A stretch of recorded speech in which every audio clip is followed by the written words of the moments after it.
예수님께서 잡히시던 날 밤에 제자들과 함께 만찬을 나누신 그 내용을 가지고 말씀을 살펴보겠습니다. 교회에서 행하는 성례에는 몇 가지가 있습니까? 교회에서 행하는 성례는 몇 가지가 있습니까? 우리 학생들, 청년들 한번 생각해 보세요. 교회에서 행하는 성례는 몇 가지가 있는가? 예? 두 가지입니다. 두 가지. 세례와 성찬입니다. 세례와 성찬. 천주교회는 몇 가지를 이야기하느냐 하면 7가지를 이야기합니다. 7가지. 뭐 여기서 지금 그걸 다 소개할 필요는 없을 것 같습니다. 그런데 우리가 두 가지만을 받는 이유는 이 두 가지만 예수님이 직접 말씀하시고 제정하신 것입니다. 그 외의 것은 주님께서 제정하신 것이 아니고 교회의 상황적인 판단에 따라 이렇게 생겨난 것들인데요. 우리는 그 개혁 신학자들의 그 수고와 노력을 통해서 다시금 성경의 본질로 돌아가자, 성경으로 돌아가자 해서 주님께서 제정하신 이 두 가지의 내용만을 성례로 고백하고 있습니다. 오늘은 우리가 성찬에 관한 내용을 잠시 살펴보고자 합니다. 사실 지난 수요일 날 벨기에 신앙 고백을 하면서 그 주제가 이 성찬에 관한 주제였기 때문에 수요일 날 오셨던 분들은 또 중복된 이야기를 들으실 수 있습니다. 그럼에도 불구하고 저는 우리 성도님들의 기억력을 항상 존중하고 있습니다. 그래서 뭐 항상 이렇게 담고 계시다라고 생각이 되어지지 않기 때문에 또 자꾸 들어보시고 자꾸 정리해 가시면 좋을 것 같습니다. 성찬 예식에 참여하면서 많은 그 해프닝들을 경험한 적들이 있습니다. 저는 이제 대학 시절에 신학교에서 성찬식을 하는데 옆에 있는 한 형제가 이 분병하게 될 때에 그 빵을 그냥 한 주먹을 져가지고 기도하고 그것을 대하는 것을 봤습니다. 그래서 저도 당황스러웠고 그 분병하던 목사님도 아주 당황스러워하는 영역이 거기에 보였습니다. 하고 얘기를 못 하시더라고요. 그래서 그 잔은 어떻게 할까 이런 생각이 좀 들었는데 역시 잔이 오니까 2잔을 마시는 것을 보았습니다. 2잔을. 아무튼 이제 그러한 일들도 있었고요. 어떤 사람들은 이런 것도 있어요. 옆에서 아이가 엄마 그거 뭐야? 막 이러면서 나도 먹으면 안 돼. 그러니까 그래 나 대신 네가 먹어라. 이러고 주는 일들도 있었어요. 그런 것들 다 합당하지 않은 일들이죠. 그리고 이제 저희 교회 내에서도 이제 대화하다 보니까 성찬식을 생각하면 항상 우울 모드로 있어야 돼. 우울해. 예수님이 죽으셨다는 거에 대해서 슬퍼해야만 하고 예수님이 불쌍해서 눈물이 나와야 되는 그러한 분위기를 자아내야 되는 것이 성찬식 아닌가라고 하는 그런 생각을 가질 때가 있는 것입니다. 그래서 오늘 이 시간들을 통해서 성찬에 대한 의미를 물론 이제 사실 이렇게 말씀 나누고 성찬 예식을 하면 좀 더 좋을 텐데 그러지 못하는 상황인데요. 이 말씀을 통해서라도 다시 한번 성찬이 주는 의미가 무엇인가를 좀 잘 마음 가운데 새겼으면 좋겠습니다. 먼저 우리가 살펴볼 것은 성찬이 주는 의미 이전에 성찬에 대한 그릇된 생각들이 있다는 것이죠. 그릇된 생각이 있다. 첫째는 뭐냐면 성찬은 제사다라고 하는 것에 대하여 성찬은 제사가 아니다라고 하는 것입니다. 성찬을 제사라고 생각하는 사람들이 있습니다. 그들은 로마 교회입니다. 천주교회입니다. 천주교회는 성찬을 제사로 간주하고 있습니다. 제가 한번 찾아봤습니다. 카톨릭 평화신문에 나온 그 글을 한번 읽어드리겠습니다. 미사는 예수님께서 인류 구원을 위해 당신 자신을 십자가의 희생제물로 바치신 것을 기념하고 현재화하는 제사입니다. 이렇게 표현하고 있습니다. 그러니까 로만 캐톨릭은, 천주교회는 이 성찬을 무엇으로 인식하고 있는 것이죠? 제사라고 인식하고 있는 것입니다. 피 없는 희생 제사가 반복적으로 이루어지고 있다라고 생각하는 거예요. 그러니까 예수님께서 십자가에서 단번에 죽으심으로 우리에게 은혜 주셨던 구속의 완전함을 다시금 반복적으로 일으키도록 안내하는 그런 방식이 돼버리는 것입니다. 여러분, 예수 그리스도의 희생 제사는 반복적이지 않습니다. 단번에 희생 제사인 것입니다. 웨스트민스터 신앙고백서 29장 2항에 보면 이렇게 이야기하고 있습니다. 한번 다 같이 읽어보겠습니다. 이 성례에서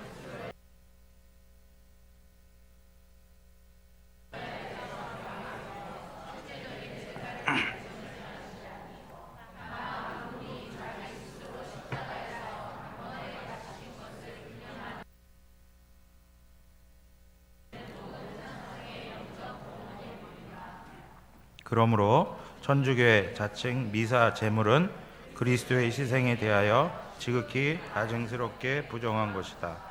그분만이 택하신 자들의 모든 죄를 속죄하시는 유일한 희생 제물이시다.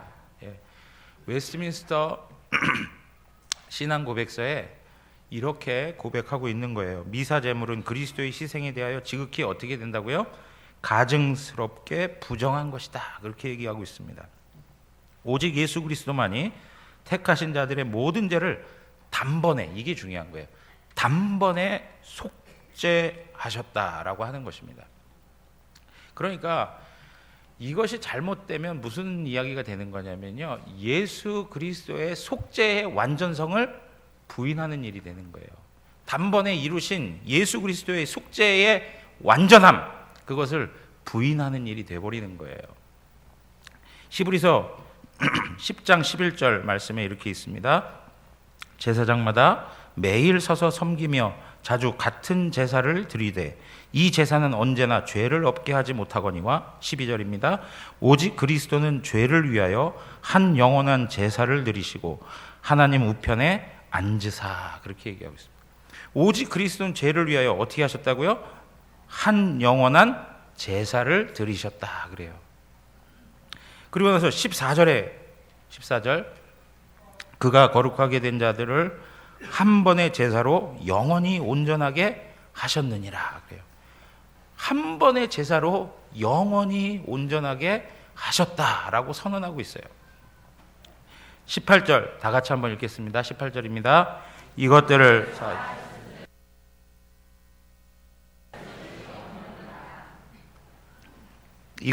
사하셨은즉 다시 죄를 위하여 제사 드릴 것이 없느니라 그랬어요.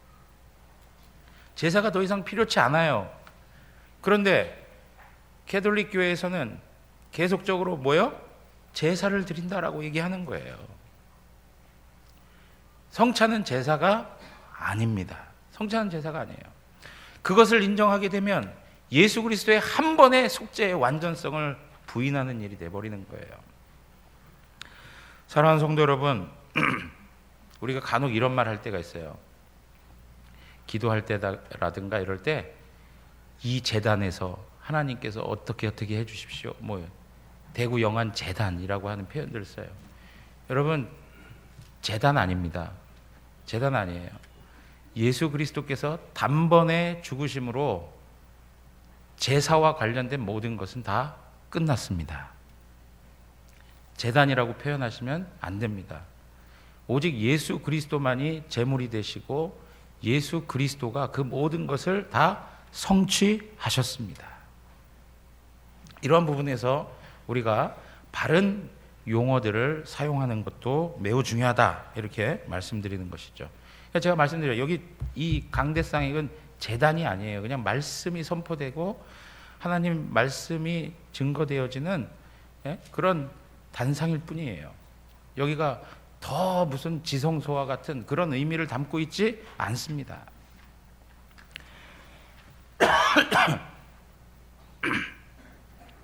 자, 두 번째 내용은 뭐냐면 떡과 포도주가 실제로 예수 그리스도의 살과 피로 변한다는 것입니다. 떡과 포도주가 실제로 예수 그리스도의 살과 피로 변한다라고 하는 거예요. 여러분, 이 말은 사실은 성찬이 제사다라고 하는 것을 뒷받침하는 그런 이론이 될 수밖에 없는 거예요. 26절에 오늘 말씀에 26절에 보시면 뭐라고 되어 있습니까? 그들이 먹을 때 예수께서 떡을 가지사 축복하시고 떼어 제자들에게 주시며 이르시되 받아서 먹으라 이것은 내 몸이니라 하시고 이렇게 했어요. 이것은 내 몸이라 이렇게 얘기했다. 그러니까 이것은 내 몸이다라고 하는 이 말씀에 대하여 잘못 이해하는 것이죠. 이것은 내 몸이다라고 하는 그 말씀에 대하여 잘못 이해한 거예요. 그래서 이 로마 교회는 어떻게 이해하냐면 떡과 포도주가 축사하게 된 이후에는 무엇으로 바뀐다는 것이죠? 예수님의 몸과 피로 바뀐다는 거예요. 예수님의 살과 피로 바뀐다는 거예요. 바뀌는데 어떻게 바뀌느냐? 떡의 본질이 살로 바뀌는 거고 포도주의 본질이 피로 바뀌는 거예요. 여러분, 그럼 축사하고 나면 떡에서 떡맛이 아니라 살맛이 나야 될 거 아니에요. 그죠? 예? 피맛이 나야 될 거 아닙니까? 근데 여전히 달콤하죠. 예? 이분들이 얘기하는 것은 이 모든 게 그냥 완전히 변화된다라고 생각하는 거예요. 그래서 예수님의 그 실질적 살과 피를 우리가 먹고 마시는 것이다. 그렇게 얘기하고. 그러니까 예수님의 희생이 반복적으로 일어나는 것이죠. 예수님의 희생이 반복적으로 일어나는 거예요. 지금 이러한 내용인데 예를 들면 그러면 예수님께서 이런 표현도 하셨어요. 나는 포도나무요. 그렇게 하면 예수님이 포도나무입니까? 예? 예수님이 포도나무라고 얘기할 수 있어요? 예수님이 변해가지고 포도나무가 됐다라고 얘기할 수 있겠습니까? 그건 설명이 되지 않는 이야기예요. 그러니까 이런 부분에 너무나도 심한 성경적 왜곡이 이 가운데 나타나고 있다는 것입니다. 여러분, 이러한 일들에 대해서 종교 개혁자들은 이 모든 로마 교회의 이론들이 미신적일 수밖에 없고, 그리고 이것은 결국에는 우상 숭배일 수밖에 없다 이렇게 이야기했습니다. 우상 숭배일 수밖에 없다. 왜 그렇습니까? 떡과 포도주가 이제는 성물이 되어버리는 거예요. 그러니까 그것이 또 하나의 뭐가 되는 것이죠? 우상이 되는 거예요. 우상이 되는 거예요.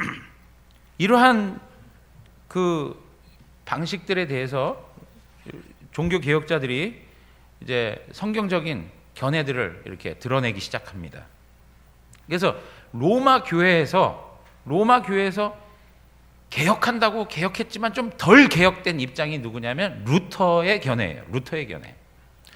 루터는 개혁을 시작했지만 사실은 개혁된 그 어떤 거리를 보면 로마 교회에서 많이 멀리 떨어지지 못했어요. 자, 루터의 견해는 뭐냐면 루터는 떡과 포도주가 있다면 떡과 포도주는 변하지는 않는다는 거예요. 그 본질이 바뀌지는 않는다는 거예요.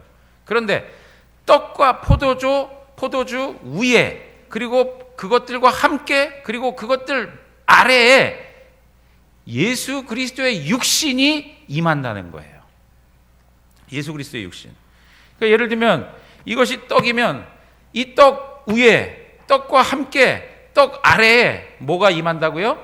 예수 그리스도의 육신이 임한다는 거예요. 이걸 우리는 공제설 이렇게 이야기해요. 공제설. 네? 여러분, 이 내용에 있어서는 로마 교회가 가지고 있던 화채설, 떡과 포도주가 완전히 살과 피로 바뀐다라고 하는 그 화채설보다는 다른 입장에 있는 것이죠. 뭐가 다르죠? 그것들이 본질적으로 바뀌지는 않는다는 거예요. 바뀌지는 않지만 그 모든 사물을 감싸고 있는 것이 뭐예요? 예수 그리스도의 육체다라고 이야기하는 거예요. 근데 여러분, 이러한 화채설과 이러한 공제설 같은 경우에는 결국에는 무엇이냐면 예수 그리스도는 지금 어떻게 계시고 있습니까? 하나님 보좌 우편에 계세요. 예수 그리스도는 죽으시고 부활하셔서 하늘로 올라가셔서 하나님 보좌 우편에서 모든 영광을 누리고 계시는 분이세요. 존귀와 권세와 영광, 그 모든 것이 주님의 것이에요. 그분을 어디에 제한시키고 있죠? 이 물질에 제한시키고 있는 거예요. 이 썩은 물질에, 썩을 수밖에 없는 이 물질에 그분의 영화로우심을 대입시키고 있는, 그래서 그분의 존귀함과 거룩하심과 영광스러움을 낮고 낮은 것으로 전락시키는 그러한 누를 범하고 있는 것입니다. 자, 이러한 견해에서 조금 더 급진적인 종교개혁을 주장했던 사람이 있어요. 그분이 누구냐면 쯔빙글리라고 하는 분이에요. 쯔빙글리. 루터는 독일 분이라면 쯔빙글리 이분은 스위스의 개혁자였어요. 근데 이분은 뭐라고 얘기했냐면 떡과 포도주 그리고 우리가 하는 성찬, 이것은 뭐 이게 뭐 변화되고 뭐 이게 살이다 아니다 이렇게 얘기할 것이 아니라 이거는 하나의 상징이다, 상징. 그리고 이것은 하나의 기념이다, 기념. 이것을 우리가 상징으로 생각해야지. 예수 그리스도가 우리를 위해 죽으신 것에 대한 상징으로 우리가 받아들여야지, 그것에 대하여서 더 나아가서는 안 된다. 그러니까 로마 교회가 가지고 있었던 화채설보다는 아주 극단적으로 개혁된 입장을 표명한 거예요. 그냥 단지 상징일 뿐이다. 예수 그리스도가 우리를 위해 죽으셨다는 것에 대하여 기념하게 하는 것일 뿐이고 상징일 뿐이다 라고 이야기하는 거예요. 오늘날 대부분의 교회들이 이 상태에 머물러 있습니다. 우리도 성찬 예식을 하면 항상 생각하는 게 뭐냐? 이것은 주님의 죽으심을 기념하는 것이다. 그냥 기억하는 것이다. 상징하는 것이다. 이렇게 생각을 할 때가 많아요. 그러나 우리가 취하고 있는 입장이 뭐냐? 우리는 칼빈의 견해를 따르고 있는데요. 칼빈의 견해를 우리는 영적 임재설이라고 해요. 영적 임재설. 그런데 칼빈은 뭐라고 얘기했냐면 떡과 포도주가 그리스도의 몸과 피로써 보이지 아니하는 방식으로, 영적인 방식으로 우리 가운데 임하신다는 거예요. 그리스도가 영적으로 우리에게 임하신다는 거예요. 그러니까 성찬을 대할 때 그 떡과 포도주가 진짜 예수님의 살과 피로 바뀐다 이건 아니지만 그 성찬을 대할 때 누가 임하고 계신 거예요? 그리스도 그분이 임하고 있는 거예요. 그리스도 그분이. 그럴 때 영적으로 임했다라고 할 때 예수 그리스도의 어떤 영에 관한 문제로만 임했다는 게 아니에요. 육신은 빼고 신성만 임했다, 그건 아니에요. 무슨 이야기냐면 예수 그리스도의 인성은 어디 계시죠? 예수 그리스도의 육체는 어디에 있습니까? 네? 예수 그리스도의 육체가 어디 있는지 생각해 본 바가 없죠. 예? 예수 그리스도의 육체는 하나님 보좌 우편에 계세요. 예. 그래서 우리 신앙 고백서, 우리 사도신경을 고백할 때마다 얘기하잖아요. 거기가 어디예요? 하나님 보좌 우편으로부터 오신다는 거예요. 예? 늘 고백하는데도 불구하고 그게 무슨 의미인지 모르고 그냥 고백해요. 그런데 예수 그리스도의 인성과 완전히 결합된, 예수 그리스도의 인성과 완전히 결합된 신성이 우리 가운데 임하시는 거예요. 그래서 무엇으로 임하신다고요? 성령의 역사를 통해서 보이지 않는 방식으로 임하시는 거예요. 보이지 않는 방식으로. 그러므로 우리가 성찬에 임할 때마다 항상 생각해야 되는 게 무엇이냐? 이 자리에 누가 함께하고 계시다고요? 그 예수 그리스도가 함께하고 계시다라고 하는 거예요. 그냥 단지 상징적이고 단지 우리 편에서 기념하는 것으로 끝나는 게 아니라 예수 그리스도 그분이 우리와 함께 하고 계시다는 거예요. 여 가운데 임하시고 있다는 거예요. 그래서 여러분 보십시오. 우리가 뭐라고 얘기합니까? 성찬이라고 하는 표현도 쓰지만 사도 바울은 이것을 뭐라고 불렀냐면 주의 만찬이라 이렇게 표현하고 있어요. 주의 만찬이다. 고린도전서 11장 20절에 보면 주의 만찬이라고 하는 표현을 쓰고 있어요. 주의 만찬이라고 하는 것에 있어서 그 만찬의 주인이 누구이십니까? 예수님이신 거예요. 예수님. 그러니까 성찬을 할 때 떡을 나누고 잔을 나누고 할 때마다 목사가 그걸 베푸는 것입니까? 아니요. 누가 베푸시는 거예요? 예수 그리스도께서 여기에 임재하여 주셔서 그것을 우리에게 베풀어 주시는 거예요. 예. 그 의식을 가지고 있어야 된다는 거예요. 그 의식을. 여러분 예전에 언약궤를 드리는 데 있어서 언약궤를 잘못 만져가지고 언약궤를 잘못 취급해가지고 사람들이 막 죽어가지 않습니까? 그렇지 않아요? 언약궤가 뭘 상징했습니까? 하나님의 거룩한 임재를 상징했었습니다. 그러니까 언약궤를 취급하는 방식도 하나님이 우리에게 말씀하신 대로 해야 되는데 뭐 수레를 만들고 다양한 인간의 생각들을 모아가지고 더 편리하고 더 좋은 방식으로 한다고 했지만 하나님 앞에서 어떻게 해요? 다 책망을 듣는 일들밖에는 되지 않았습니다. 그 수레가 뛰다 보니까 그것을 만졌던 우사는 어떻게 돼요? 죽음을 당하기도 했습니다. 여러분 하나님의 거룩한 임재가 있는 이곳에 대하여 우리가 가져야 할 마음의 태도가 무엇이냐면 똑같은 거예요. 언약궤를 하나님의 뜻대로 경외함으로 잘 다뤄야 했던 것처럼 우리 가운데 하나님의 임재하심이 있고 그리스도의 임재가 이 가운데 있다면 그것을 바라보고 그것에 함께하고 있는 성도들의 태도와 마음이 어때야 할까? 하나님 앞에서 주의 임재의 거룩함을 고백하고 경외의 태도를 가지고 주님을 대해야겠죠. 우리 안에 그러한 모습들이 회복되어져야 한다는 것입니다.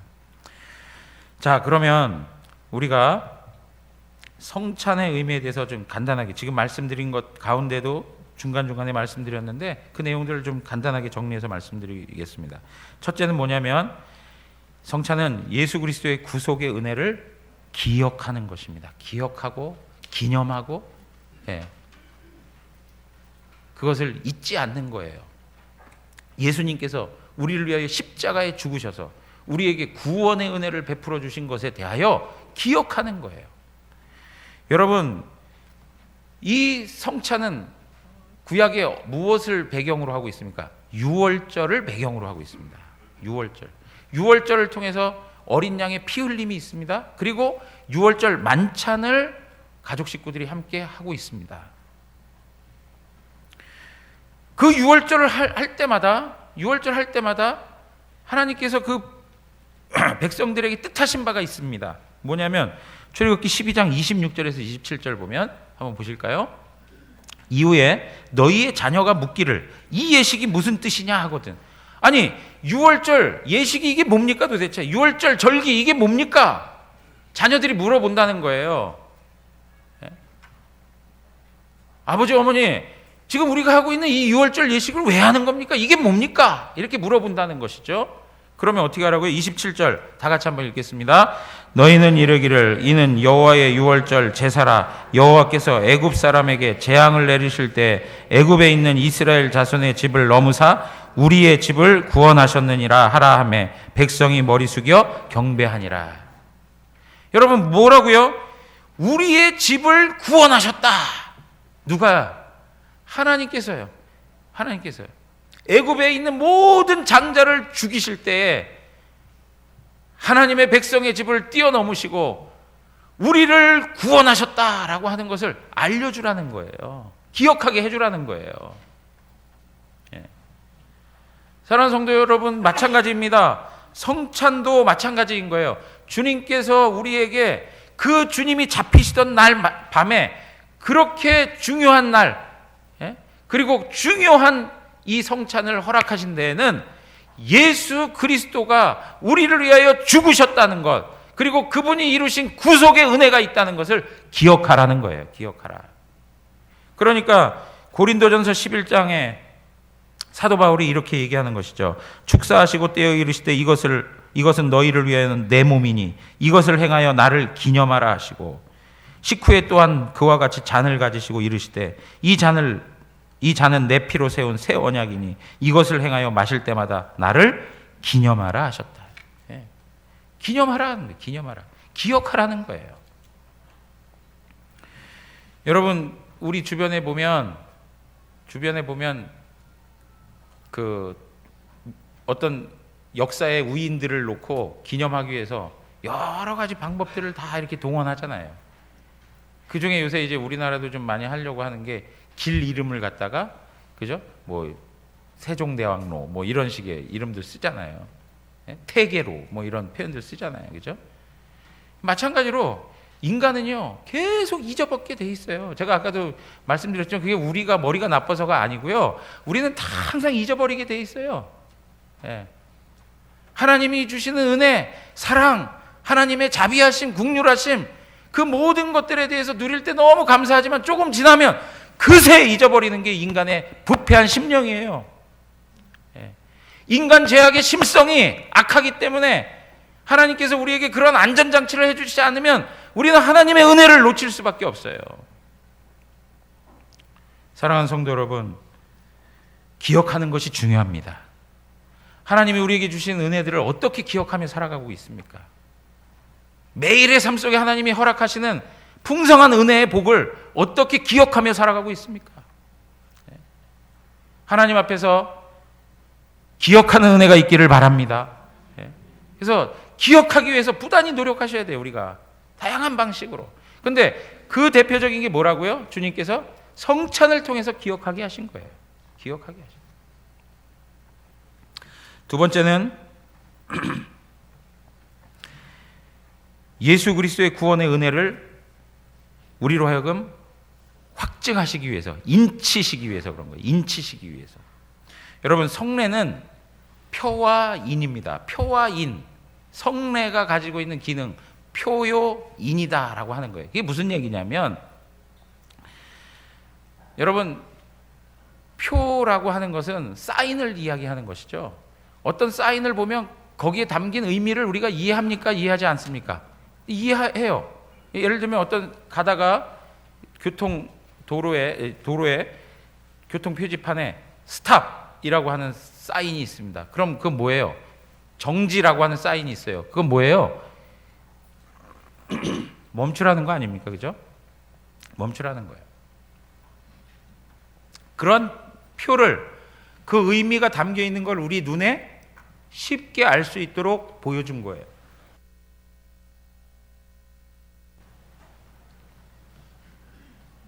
여러분, 그래서 우리가 하나님의 말씀을 듣지 않습니까? 하나님의 말씀을 우리가 듣고 있는데, 이 성례는 이 들려지는 하나님의 말씀을 하나님께서 보이는 말씀으로 우리에게 허락해 주신 거예요. 아주 중요한 개념이에요. 성례, 세례와 성찬은 하나님께서 보여주시는 말씀으로 우리에게 허락해 주신 거예요. 그래서 하나의 그게 표가 돼요. 예를 들면 세례는 무엇입니까? 물로 씻겨지는 거예요. 물이 등장합니다. 물. 여러분, 우리가 더러운 손을 물로 씻으면 깨끗하게 됩니까? 안 됩니까? 깨끗하게 됩니다. 그게 표예요. 표. 그것이 상징하는 게 무엇입니까? 그것이 의미하는 게 무엇입니까? 우리 자신도 예수 그리스도의 피로 정결하게 된다는 거예요. 그래서 그 표를 보면서 하나님께서 우리에게 의도하신 바가 뭐냐면, 거기에 담겨 있는 확실한 은혜를 우리로 하여금 알게 해주시기 위한 거예요. 그것에 대해서 확신 있게 가지라고 우리로 하여금 인쳐주시는 거예요. 인쳐주시는 거예요. 성찬이 뭡니까? 성찬을 통해서 떡과 포도주, 그게 하나의 표가 되죠. 근데 그 표가 의미하는 게 무엇입니까? 예수 그리스도께서 우리를 위하여 죽으시고 하나님의 풍성한 은혜를 우리에게 내려주셨다는 거예요. 그래서 우리는 거듭나게 되었습니다. 의롭다고 인정함을 받게 되었습니다. 하나님의 양자가 되었습니다. 성화의 삶을 살아갑니다. 앞으로 영생을 누리며 영화로운 상태에 들어갈 것을 우리에게 약속하셨습니다. 그러한 은혜가 우리의 거짓을 확증시켜 주는 게 바로 성찬의 기능인 거예요. 그러니까 우리가 성찬에 임할 때마다 항상 우리 마음 가운데 그 생각을 해야 되는 거예요. 하나님이 나에게 주신 은혜를 우리 마음 가운데서 확실하게 하나님이 인쳐 주시는구나. 우리로 하여금 확신이 있도록, 확증할 수 있도록 완전히 도장을 찍어 주시는 것이구나 라고 하는 그러한 믿음의 눈을 가지고 바라보셔야 된다는 거예요. 자, 세 번째는 뭐냐? 세 번째는 거듭난 성도들을 양육하고 자라게 하시기 위함입니다. 양육하기 위해서 우리에게 성찬을 주셨다는 거예요. 여러분, 생명에는 두 가지 생명이 있습니다. 육적인 생명이 있고 영적 생명이 있습니다. 육적 생명은 어떻게 해서 유지됩니까? 오늘 아침밥 드시고 오셨어요? 그냥 거르고 오셨어요? 거르고 와도 살만합니다. 그런데 하루 이틀 계속 걸을 수 있습니까? 없어요. 우리는 육적 생명을 유지하기 위해서는 반드시 무엇인가를 먹어야 돼요. 음식을 먹어야 돼요. 그래야만 우리의 생명이 유지될 수 있어요. 물을 마셔야만 우리의 생명이 유지될 수 있어요. 마찬가지로 영적 생명을 가진 자들, 영적으로 거듭난 하나님의 자녀들, 새롭게 태어난 하나님의 자녀들은 그냥 내버려둬서 자라는 게 아니고 하나님의 말씀으로 양육되어져야 되는데, 특별히 그 성찬을 통해서 우리에게 말씀하고 있는 게 무엇이냐면 그리스도를 통해서, 그리스도를 먹고 마심으로 그리스도가 우리의 영의 양식이 된다는 거예요. 그리스도가 우리의 영의 양식이 된다.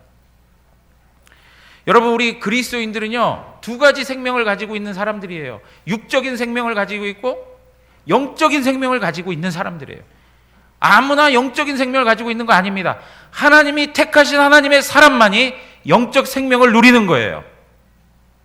그런데 그 영적으로 태어난 하나님의 사람들에 대해서 하나님이 그냥 내버려두지 아니하시고 그 새롭게 태어난 신자가 양육되어지고 장성하고 자라갈 수 있도록 그리스도를 그의 양식으로 주셨다는 거예요. 그리스도를 그의 양식으로 주셨다는 거예요. 사랑하는 성도 여러분, 요한복음 6장 48절 한번 읽어보겠습니다. 요한복음 6장 48절 다 같이 읽습니다. 내가 곧 생명의 떡이니라. 51절에 보면 나는 하늘에서 내려온 살아있는 떡이니 사람이 이 떡을 먹으면 영생하리라. 내가 줄 떡은 곧 세상의 생명을 위한 내 살이니라 하시니라. 요한복음 6장 55절 56절 다 같이 한번 읽겠습니다. 내 살은 참된 양식이요 내 피는 참된 음료로다. 내 살을 먹고 내 피를 마시는 자는 내 안에 거하고 나도 그의 안에 거하나니. 내 살은 참된 양식이요 내 피는 참된 음료라. 사랑하는 성도 여러분, 우리의 양식, 우리의 음료, 무엇으로 우리의 참된 양식과 음료를 삼고 살아가고 있습니까?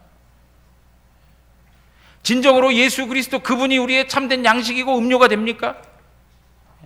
이 고백은 무엇이냐면 우리가 영적으로 살아가기 위해서 그리스도 없이는, 하나님의 은혜 없이는 살 수 없다고 하는 고백을 가지고 있는 거예요. 그리스도를 떠나선 살 수가 없습니다. 그리스도와 함께하는 자만이 영생을 누리게 되는 것입니다. 우리는 성찬의 임함으로 말미암아 승천하시고 하늘 보좌에 앉으사 모든 권세와 존귀와 영광과 모든 능력을 가지고 계신 그 생명의 주가 되신 예수 그리스도를 대면하고 있는 것이고, 하늘 식탁에 앉아서 그분의 생명의 은혜를 공급받는 자리가 되는 것입니다. 그러니까 이 성찬의 자리는 그냥 우울하게 슬퍼하는 자리가 아니고 잔치자리가 되는 거예요. 잔치자리. 우리의 영혼을 살찌게 하는, 우리의 생명을 풍성하게 하는 하나님의 부어주시는 생명의 역사가 있는 그러한 식탁이 된다는 것입니다.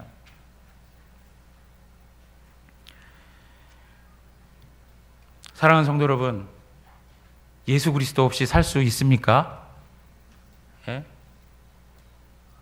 예수 그리스도 없이 살 수 없습니다. 예수 그리스도 없이 살 수 없어요. 진짜 그분이 우리의 참된 생명의 양식인가? 그분이 참된 우리의 음료인가? 우리가 너무 많은 세상의 것들을 먹고 배부름을 가지고 그분에 대하여 추구하고 있지 못한 것은 아닌지. 생명의 물을 마셔야 되는데 마시지 못할 물들을 막 마셔대는 우리의 모습은 아닌가. 사랑하는 성도 여러분, 예수 그리스도를 먹고 마시십시오. 그것이 우리에게 절실하게 필요한 거고 반드시 필요한 거고 절대적으로 필요한 것입니다. 그분이 없이는 우리는 영생을 누릴 수가 없습니다. 그분이 없이는 우리는 이 땅에서 생명력 있는 성도로 살아갈 수가 없습니다. 우리의 신자된 모습에 생명의 역사가 일어나지 않습니까? 그것은 다른 데 있지 않습니다. 그리스도와의 나의 교통의 문제에 있습니다. 그리스도 그분하고의 나의 관계의 문제에 있는 거예요. 네 번째, 그리스도 안에서 한 식탁에 앉아 있는 한 식구, 한 가족의 교제를 알려줍니다. 여러분, 성도의 교제를 우리는 고백하고 있습니다. 그 성도의 교제라고 하는 것이 바로 이 성찬을 통해서 우리에게 명확하게 드러나고 있는 거예요. 예수 그리스도의 살과 피를 상징하는 한 떡과 한 피에 참여함으로 그리스도를 중심으로 한 성도의 교제가 우리 가운데 있는 것입니다. 제가 말씀드린 적 있죠? 우리가 여기 다 모여 있지만 너무나도 다양하지 않습니까? 우리를 하나로 묶을 수 있는 것 아무것도 없습니다. 우리를 하나로 묶을 수 있는 것, 우리로 하여금 한 식구가 되게 하고 가족이 되게 하는 것, 그것은 예수 그리스도의 살과 피를 먹고 마심으로 되는 거예요. 여러분, 왜 식구가 식구입니까? 같이 먹는 사람들 아니에요? 같이 먹는 사람들. 우리는 한 가족이에요. 그리스도 예수 안에서 한 가족. 그러니까 여러분 보세요. 이 식사한다라고 하는 거 너무나도 중요하죠. 집사님, 저하고 식사 한번 같이 하실래요? 그러면 반응적으로 그냥 무의식적으로 제가 같이 한번 하죠 이렇게 나오실 줄 알았는데 아무도 반응을 안 하시네요. 정신을 다 차리고 계신 거예요. 식사 한번 같이 가시죠. 그러면 그 음식이 중요합니까? 물론 음식도 중요하죠. 그러나 거기에 담겨있는 의미가 뭡니까? 우리가 서로 교제하자 하는 거예요. 친교해보자라고 하는 것이죠. 사랑하는 성도 여러분, 성찬이 우리에게 마련이 되어 있을 때 그 자리를 통해 그리스도와 우리가 하나 되는 것이고요.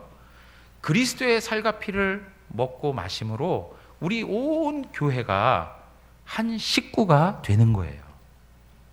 성령 안에 한 교제를 이루어 가는 것입니다. 사랑하는 성도 여러분, 우리 인간적인 가족 중요합니다. 우리가 하나님께서 주신 가정에 대해서 소홀히 하라고 하는 말씀은 절대 아닙니다. 하나님이 우리에게 허락한 가정 아름답게 지켜가고 세워가고 하나님의 뜻대로 하나님 앞에서 천국을 이루어야 되는 것입니다. 그러나 더 중요한 건 뭐냐? 하나님의 교회입니다. 그리스도 예수 안에서 하나 된 교회. 예수 그리스도와 하나 되고 그리스도의 살과 피를 먹고 마심으로 하나 된 한 식구 된 교회. 이것은 너무나도 중요한 교제인 것입니다. 그래서요, 교회에서 교제 나누자 이러면서 세상적인 방식들 끌어들이면서 교제한다라고 하는 것, 이건 심각하게 생각하고 조심스럽게 생각해야 될 부분이 있어요. 성경이 말하는 교제는 항상 그리스도 중심이에요. 하나님 말씀 중심이고 그리스도가 배제된 교제는 허락되지 않습니다. 그러므로 우리 성도들 안에서 교제를 세워간다라고 할 때 항상 그 가운데 하나님의 말씀이 있는 것이고 그리스도가 그 중심에 있어야 한다는 것을 놓치지 마십시오. 자, 그렇다면 이 성찬에 참여하는 사람은 누구일까? 그리고 어떤 자세와 어떤 태도를 가지고 이 성찬에 참여해야 하는가라고 하는 것입니다. 성도 여러분, 이 성찬에 참여할 수 있는 사람은 믿음 있는 사람입니다. 성찬에 참여한다고 해서 모두 다 그리스도의 살과 피를 먹고 마시면서 그분으로 주어지는 풍성한 은혜의 유익들을 맛볼까요? 그렇지 않습니다. 믿음이 없이는 하나님께서 우리에게 주시는 은혜들을 받아 누릴 수가 없습니다. 믿음의 입과 믿음의 손으로 하나님께서 우리에게 주시는 은혜를 받아 누리는 것입니다. 믿음이 없이는 아무런 의미가 없습니다. 오히려 독이 되는 거예요. 자, 고린도전서 11장 27절에서 29절 말씀입니다. 그러므로 누구든지 주의 떡이나 잔을 합당하지 않게 먹고 마시는 자는 주의 몸과 피에 대하여 죄를 짓는 것이니라. 사람이 자기를 살피고 그 후에야 이 떡을 먹고 이 잔을 마실지니 주의 몸을 분별하지 못하고 먹고 마시는 자는 자기의 죄를 먹고 마시는 것이니라. 오히려 더 어떻게 돼요? 화가 되고 있어요. 예. 믿음으로 하나님의 식탁에 참여하는 거예요. 믿음으로 그리스도의 임재를 보게 되는 거예요. 믿음으로 그분이 우리에게 주시는 풍성한 은혜를 받아 누리게 되는 거예요. 사랑하는 성도 여러분, 하나님 앞에서 믿음이 있다는 것이 우리를 하늘과 연결해주고 있는 통로가 된다는 걸 놓치지 마십시오. 믿음은 하나님의 선물입니다. 하나님의 선물이에요.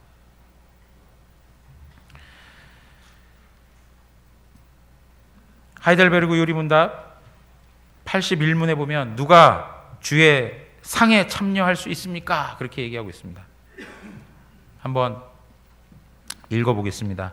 자기의 죄 때문에 자신에 대해 참으로 슬퍼하는 사람, 그러나 그리스도의 고난과 죽음에 의해 자기의 죄가 사하여지고 남아있는 연약성도 가려졌음을 믿는 사람, 또한 자신의 믿음이 더욱 강하여지고 돌이킨 삶을 살기를 간절히 소원하는 사람이 참여할 것입니다. 그러나 외식하거나 회개하지 않는 사람이 참여하는 것은 자기가 받을 심판을 먹고 마시는 것입니다. 예. 여러분, 얼마나 중요합니까? 외식하거나 믿음 없이 회개하지 않는 심령으로 성찬에 참여하게 되면 오히려 그것이 독이 되는 거예요. 자기가 받을 심판을 먹고 마시는 것이 된다라고 얘기하고 있어요.